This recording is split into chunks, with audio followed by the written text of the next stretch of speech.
Eto nga po mga kababayan, alam ko hindi lang po ang Team MR o Team Mark Ramos ang nakapansin na medyo umaalma na po ang ating Pangulo dito kay dating Pangulong Duterte mga bossing, no? Um, Eto po mga kababayan, saglit, ayan. Eto po mga kababayan, ipapalabas natin o re-reactionan natin etong balita po, no, ng UNTV o UNTV ba 'to?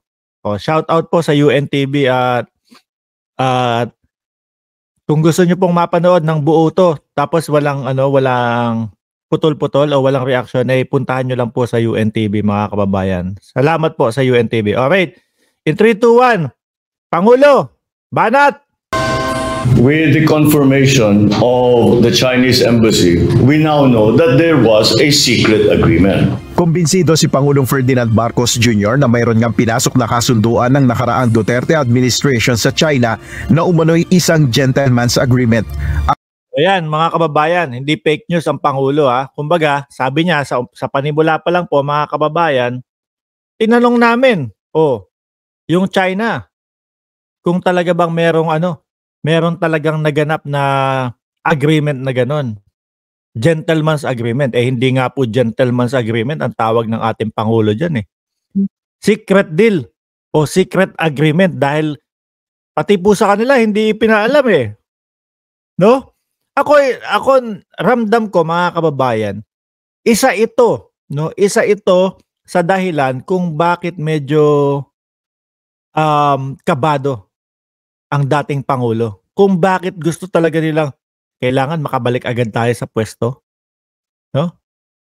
Kailangan makabalik agad tayo sa pwesto bago lumala na malaman nila yung mga agreement natin sa China. Kaya po ganyan sila siguro. Tuloy. Ang sinasabing gentleman's agreement ay may kaugnayan sa BRP Sierra Madre sa Ayungin Shoal. Para kay Pangulong Marcos, ang kasunduan na ito ay isang secret agreement. Mga bossing, lilinawin ko po sa inyo, no? Yung kailan ba 'yon? Bandang 2013, meron na pala talagang balita na pagkain at tubig lang ang kailangan ipasok at pwedeng ipasok, mga bossing. Yun yung dating agreement, no?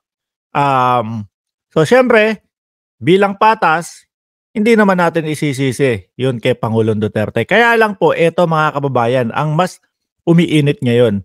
Kasi, nung isang araw, nagsalita po ang China, mga bossing, na kaya tayo naglalaban, kaya umiinit ang tension dito. Dahil, hindi sinusunod ng Administrasyong Marcos, no, na alisin o tanggalin yung BRP Sierra Madre. Noong 2013 mga kababayan, wala yun sa napag-usapan. Wala yun doon sa agreement, mga boss.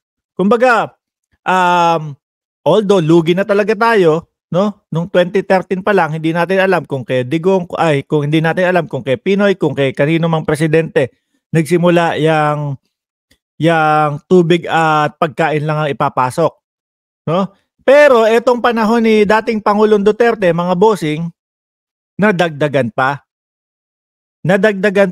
no? Kasi ngayon lang po natin naririnig na tatanggalin pala yung BRP Sierra Madre ayon sa kasunduan. Isa sa kasunduan ang nadagdag, yung pagtanggal ng BRP Sierra Madre. Ito po yung barko, mga bossing, na nakalagak dyan sa West Philippine Sea at nagsisilbing bantay ng ating bansa, mga kababayan, para po doon sa karapatan natin sa West Philippine Sea. Ituloy natin ha. In my mind, meron talaga silang secret na patago na usapan. Maliwanag na para sa akin, may usapan sila na tinago nila sa taong bayan.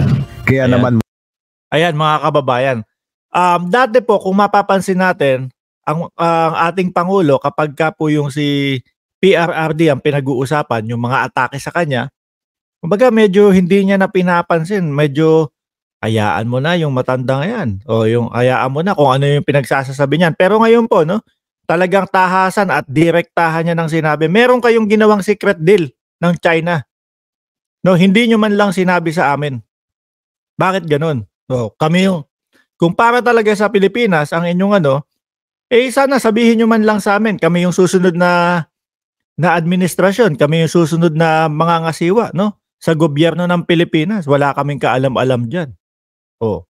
Nang sa ganon, kumbaga, alam yung magiging mga desisyon ng ating Pangulo, mga bossing. Kaso wala, parang iniwan nilang nakatiwangwang na ganon lang. Oh. Ngayon, nangangapa po si President Bongbong Marcos. At napapansin na din po natin, mga kababayan, na talagang palaban na din po no? Ramdam na din po natin na palaban ng ating presidente sa dating Pangulo. Di ba?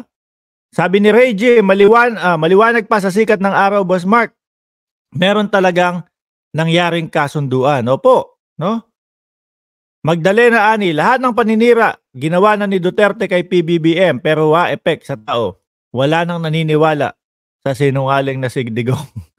Sabi ni Hercules, akala kasi ni Digong mapapasunod niya si BBM sa mga gusto niya. At tama po kayo, yan din po ang napapansin ko, sir. No? Tipo bang akala niya kung sinabi mo lang sa amin, kung tinawagan mo ko ganito, hindi ka sana makakaano sa akin ng mura no?